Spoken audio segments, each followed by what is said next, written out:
Okay, I'm going to take you through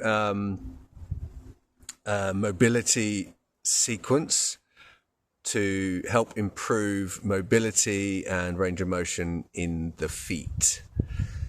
So, starting with calf stretches. So we're going to take something, if you need to hold on to something, just find a wall or some object. You even use a stick or a broomstick or something like that, and we're going to find an object that can even be a rolled up towel, because that'd be quite comfortable, just to place underneath the ball of the foot. And we're going to step through, stretching the calf dynamically as we step through, and trying to keep that heel nice and low. It might pop off the ground when you're doing something as high as I am, but we're going to step through 10 to 15 times on each foot. Now, make sure we're sending the pelvis over the foot and then keeping the rib cage over the pelvis, so we're nice and stacked here. We want to train the calf in the range of motion that we want, and that is a stacked body. So we're going to do 10 to 15 on each side.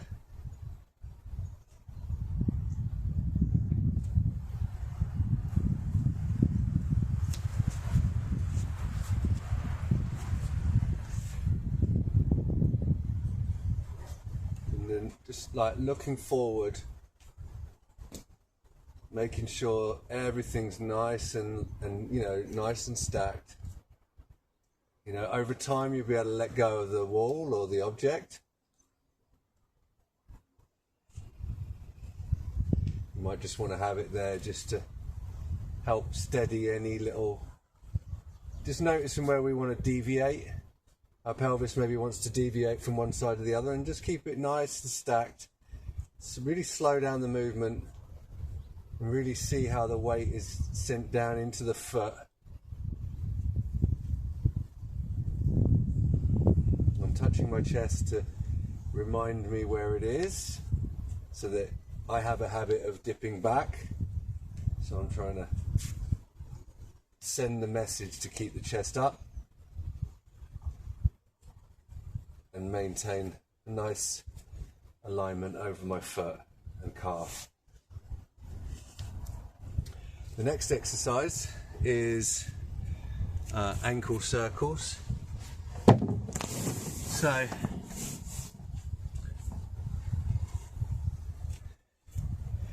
starting with the right ankle, we're just going to take the knee and send it around the foot, so tracing a circle around the foot.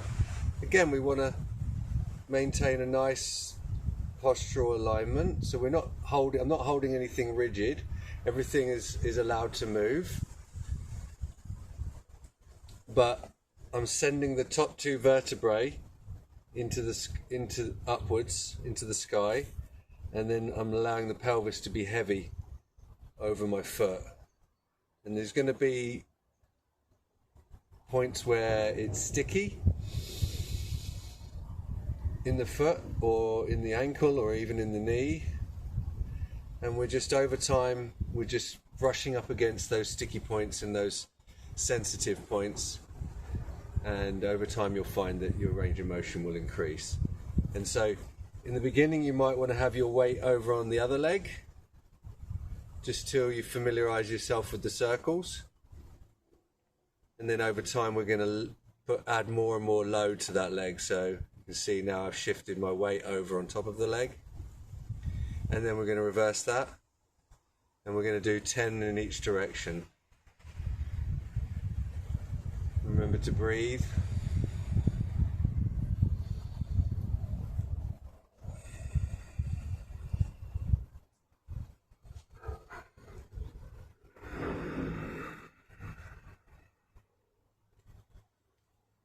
And just notice the bits that you don't want to do, and just try to smooth it out over time, relaxing the shoulders, relaxing the neck, relaxing the wrists, the fingers. Are your fingers clawing? clawing our way through it. Just shake that out if you feel like any of that's happening, and just send it down into the foot, swapping onto the other side. Maybe a couple unloaded circles. If you put your hands on your hips, that can help relax the shoulders. And then maybe, if you're ready, we can start to send the weight over the foot a little bit more.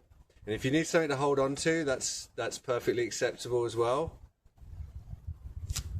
You know,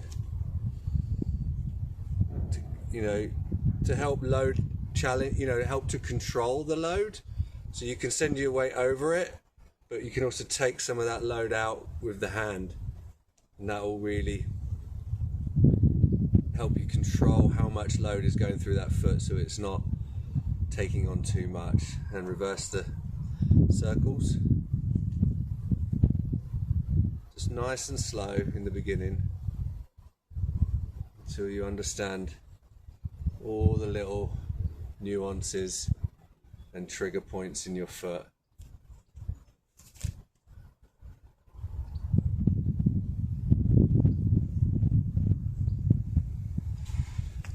And then we're going to take it down low.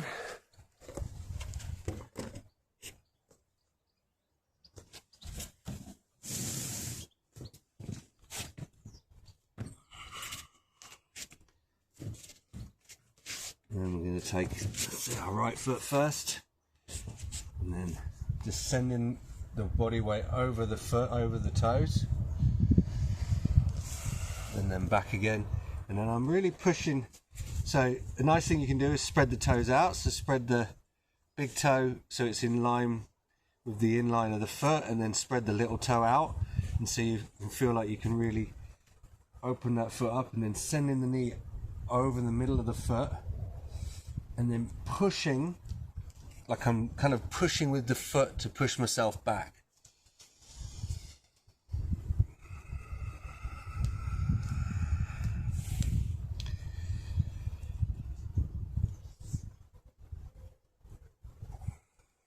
And we're going to get full range of motion in this foot.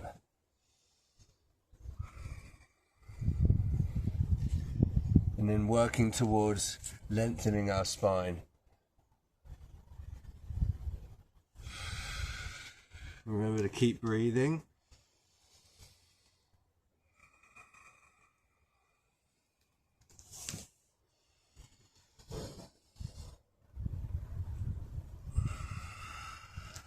I'm going to do about 10 of those on each foot. Remember, spread the feet out, and then just very slowly in the beginning, moving the weight right through of the knee, right through the middle of that foot. Seeing what needs to be stretched, and seeing what needs to be tightened or tensed. And then pushing away with those toes and the ball of the foot to come back. Strengthening and stretching dynamically.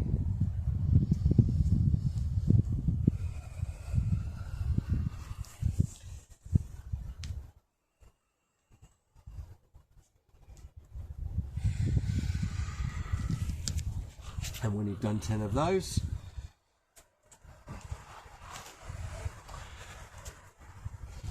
we're going to do a similar one but with 2 feet. We're going to sit on our heels, stack our body weight centers nice and tall, and then we're going to send our head, torso, pelvis forward, lifting our pelvis off of our feet, untucking the toes, and then lowering ourselves down, pelvis, torso, head.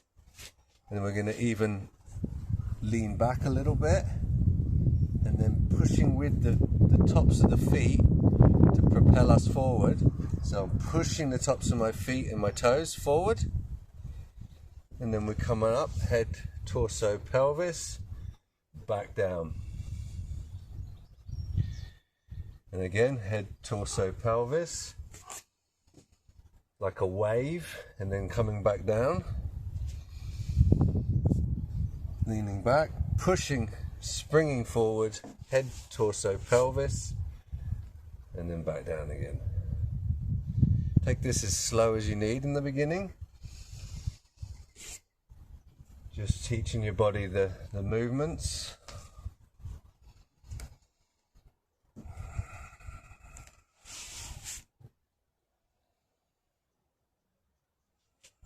And you can even add a little lift here.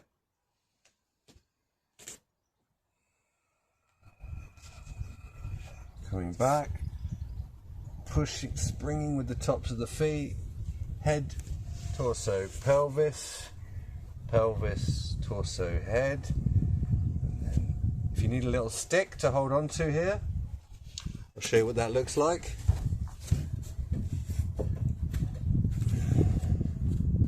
By all means, use a stick.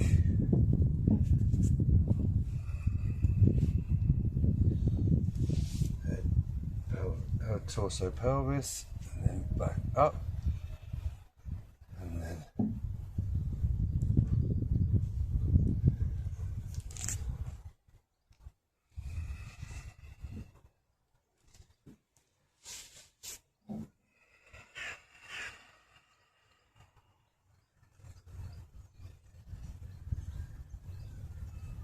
touching the knees down, lengthening the torso, opening the pelvis, and we do 5 or 10 of those.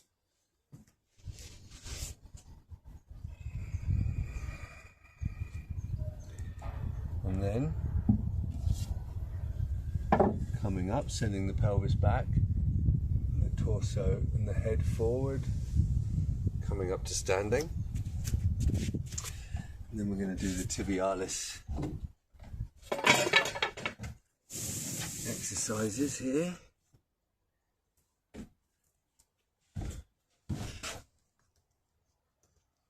Okay. Going to find somewhere to lean on, a shelf or a wall or something. And then nice long body. And then we're going to do 15 to 25 of these. So I'm keeping my midline in a straight line here. I'll show you from the side in a moment. So I'm keeping my pelvis, like I'm not dipping back in the pelvis, I'm not dropping, I'm keeping it nice like I was standing in a standing position. And then I'm just raising up my feet towards my shins, pulling my toes to my shins.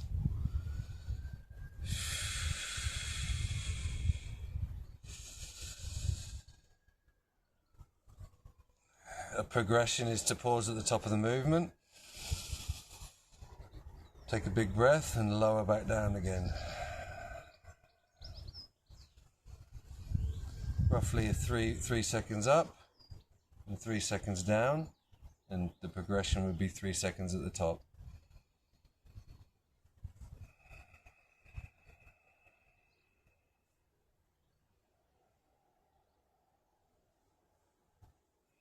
I should really feel a burn on this one. And so yeah, 15 to 25 of those. I'll just show you a few from the side so that you can see my hip alignment.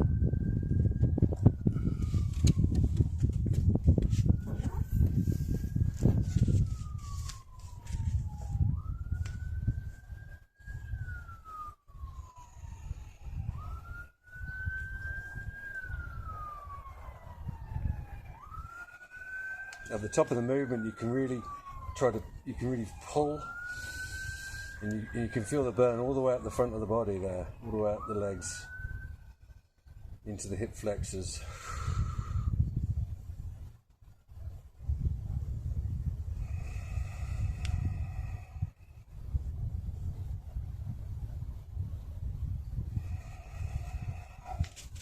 And there you have it.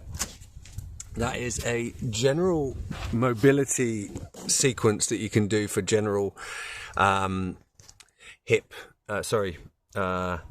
foot, toe, ankle mobility. It will really help with the gait pattern. And if you notice any little points in the toes or anything like that where you're feeling a lot of restriction, spend a bit of time there. Spend a bit of time, say maybe in the toes flex position, when you're sitting on your heels like that. Sitting like that for me is really triggering on one of my toes. So spend a bit of time there. Breathe, learn to breathe in that triggering position. Maybe learn to create a little bit of tension in there, pushing with the toe. Get a bit of strength there, get a bit of stretching there. It will do your toes a world of good. All right, that's it from this one.